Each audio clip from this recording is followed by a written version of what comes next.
John Keats nació en las afueras de Londres en 1795 en el seno de una familia humilde. Su padre murió cuando él tenía 7 años y su madre volvió a casarse, pero muy pronto abandona a su nuevo marido y toda la familia se va a vivir a casa de la abuela en Enfield.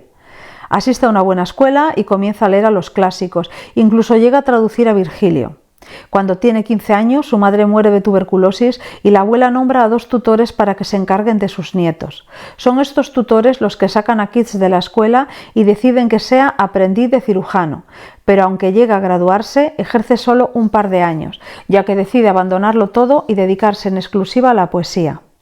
Cuando conoce al poeta, crítico y editor Leigh Hunt, gran defensor del romanticismo, se introdujo en el grupo de poetas más destacado del momento, entre los que podemos nombrar a Shelley y a Byron. En 1817 publicó su primer poemario, titulado así, simplemente, Poemas, y tuvo una muy mala acogida, probablemente debido a que su editor, el propio Leigh Hunt, era tan duro al hablar de los libros de los demás que se había ganado muchísimos enemigos entre los escritores. Keats, Byron y Shelley forman parte de la segunda generación de románticos. La primera estuvo formada por nombres como Coleridge y Wordsworth. Como Keats no pertenecía a la aristocracia ni tenía estudios universitarios, la crítica lo veía como un advenedizo, pues en la época, en Inglaterra, había una idea aristocratizante de la poesía que consideraba que ésta era un asunto exclusivo de caballeros. Por ese motivo se vincula a Keats con la escuela Cockney, debido a su baja condición social. En este mismo año, 1817, se traslada a vivir a la isla de Wight y empieza a trabajar en su nuevo libro, pero uno de sus hermanos enferma de tuberculosis y va a cuidarlo. Cuando su hermano mejora, Keats inicia un viaje por Irlanda y Escocia, pero durante este viaje comenzará a tener síntomas de tuberculosis él mismo, como tantos otros miembros de su familia antes. Al regresar a Londres para tratarse, descubre que su hermano ha empeorado de nuevo y finalmente este morirá en 1818. Publica Keats su segunda obra, titulada Endymion, y es tan mal recibida como la primera. Angustiado por ambas cosas, por la muerte de su hermano y por sus fracasos literarios, se traslada a la casa de su amigo Charles Brown, que lo había acompañado en el viaje a Irlanda y Escocia. Es allí donde conoce al que será su gran amor, Fanny Brawley, que también vivía allí con su madre. La historia de Keats y Fanny se ve reflejada en la película Bright Star. Un año después de conocerse, se comprometieron, pero como la madre de ella no se fiaba mucho del futuro de Keats como poeta, les pidió que lo mantuvieran en secreto. Keats y Fanny intercambiaron una ferviente correspondencia durante las épocas en las que estuvieron separados. En 1819 escribe sus mejores poemas, que aparecerán en la obra Lamia, Isabela, La víspera de Santa Inés y otros poemas. Es aquí donde podemos leer la maravillosa oda a un ruiseñor.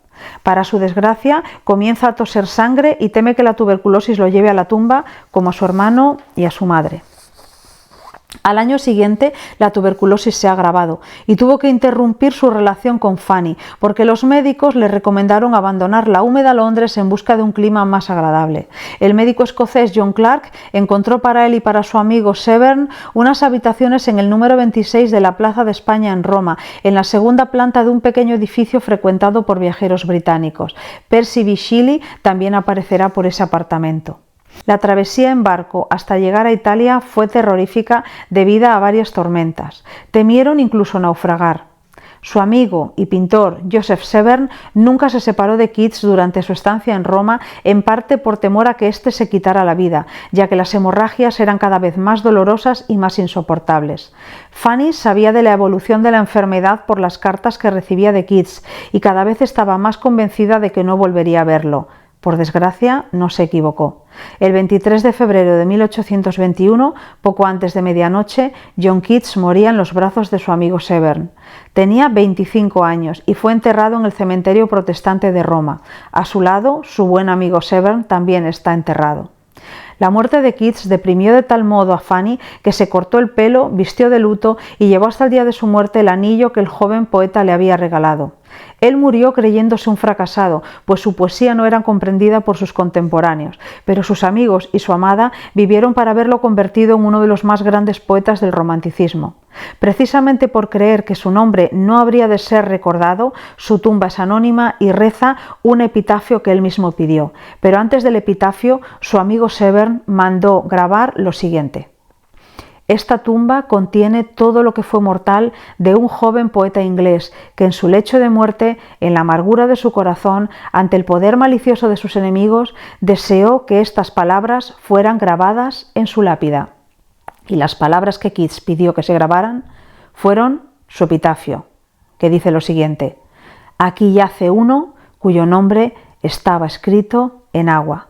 También hay grabada una lira con 2 cuerdas rotas, idea esta de su amigo Severn. Cumpliendo la última voluntad de Keats, los sepultureros cubrieron su tumba de margaritas. Hoy en día la tumba está rodeada de cipreses, de pinos, de naranjos y de alguna que otra palmera. Frente a la tumba hay varios bancos y es frecuente ver gente allí sentada, observando la lápida o leyendo los poemas de Keats. Es emocionante comprobar que el poeta se equivocó, porque 200 años después de su muerte, su nombre no se ha diluido en el agua ni ha caído en el olvido. Percy Bysshe Shelley escribe en honor a Keats, una vez que sabe de su muerte, un poema titulado Adonais, pues al igual que muchos creyó que la muerte de Keats había sido acelerada por las malas e injustas críticas que habían hecho de su obra. El propio Shelley muere poco después en un naufragio. Se dice que llevaba un volumen de los poemas de Keats en el bolsillo. Está enterrado en el mismo cementerio que Keats. 8 años después del fallecimiento de Keats, Charles Brown le pide permiso a Fanny para contar su romance en la biografía que estaba escribiendo sobre el poeta. Ella se lo concede a condición de que nunca revele su nombre, pero cuanto más crecía la fama de Keats, más se preguntaba a todo el mundo quién era la mujer a la que tanto había amado.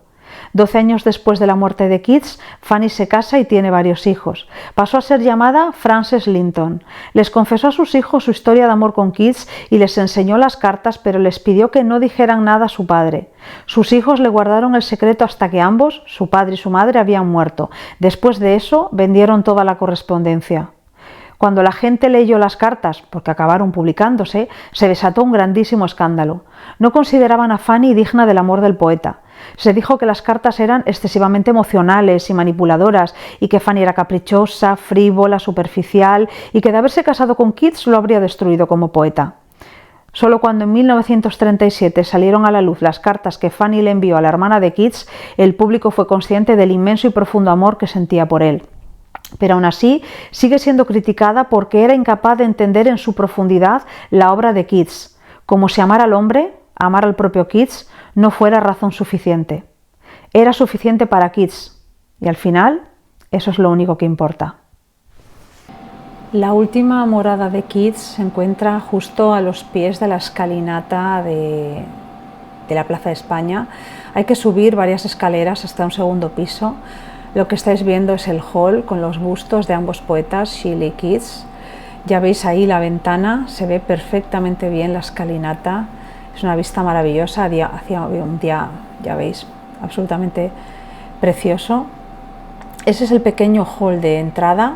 Desde ese hall de entrada, en la que ya vemos una serie de libros, entramos a esa estancia principal, que sería una especie de sala para recibir visitas, para estar ellos. Cuando digo ellos, digo Keats con su amigo Severn y también Shelley. Estáis viendo ahora mismo la inmensa colección, una de las más importantes colecciones de literatura del XIX. Hay muchas primeras ediciones, y no solamente de Keats y de Shelley, sino de autores románticos en general y de autores influidos por estos autores románticos ingleses. Lo que estáis viendo ahora está a continuación de esa sala, es una especie de pequeño gabinete anterior a la habitación. En este gabinete volvemos a encontrar muchísima literatura, muchas primeras ediciones.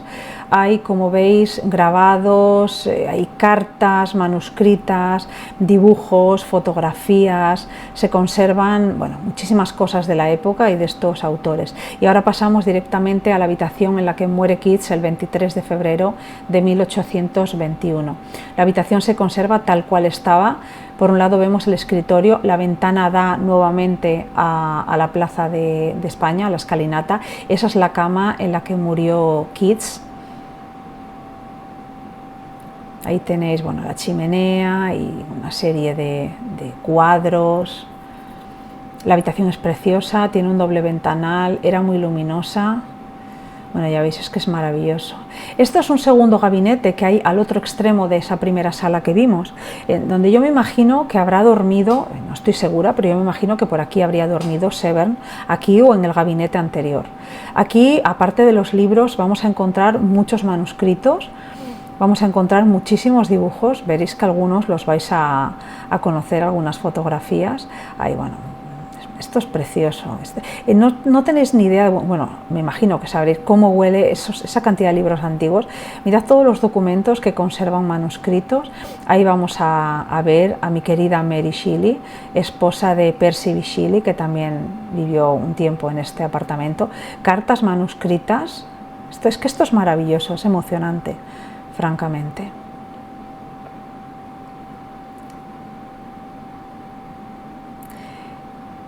Y de esa habitación se sale a esa terraza que da directamente a la escalinata de Plaza España, de la Plaza de España en Roma. Mirad qué maravilla. Parece ser que este era camino de ovejas en la época, que había muchísimas ovejas por la zona, no sé dónde lo leí, porque estuve leyendo tantas cosas sobre Keats estos días. Bueno, y volvemos a entrar nuevamente. Este es el cartel que nos encontramos a la salida. Y ahora pasamos al cementerio protestante en el que está enterrado Keats. Me costó muchísimo dar con él, finalmente tuve que preguntar. Hay muchísima gente, muchísimos escritores ahí enterrados. Está Corso, que es de la generación Beat, uno de los hijos de Goethe.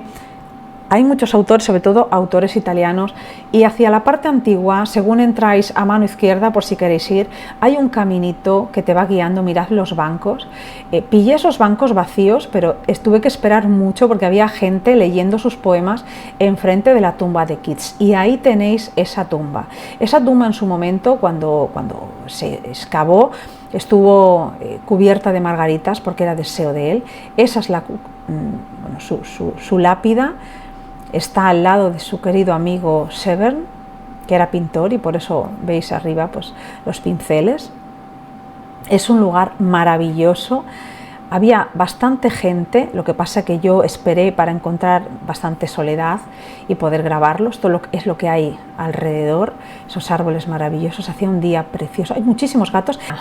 Y esto es todo. Esto fue mi viaje por la Roma de Keats.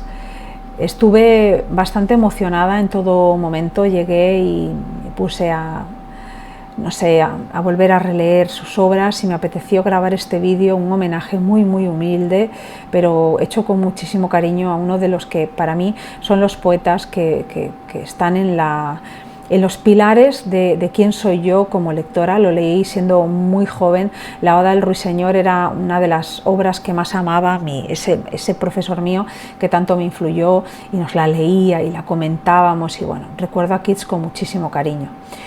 Solamente he hablado de su vida, ya veis que de su obra no he profundizado, estoy leyéndolo ahora, analizando también su obra. En el futuro grabaré un vídeo sobre ella, pero bueno, quede esto como pequeño adelanto, y sobre todo deseando que os haya interesado la figura de Keats y que os animéis a leerlo. Es maravilloso. Esto es muy breve, este vídeo es muy breve, no sabéis todo lo que podéis encontrar sin falta de meteros en bibliotecas. Fijaos lo que os digo, simplemente en internet, a golpe de clic, os podéis encontrar muchísima información sobre Keats, y cualquier cosa que leáis sobre él es interesantísima. Murió con 25 años y vivió una vida increíble en 25 años, llena de desgracias, llena de sufrimiento, pero con un talento tan arrollador que ha conseguido más él en 25 años que muchas personas en 80. Muchas gracias por haberme escuchado y chao. Hasta la próxima.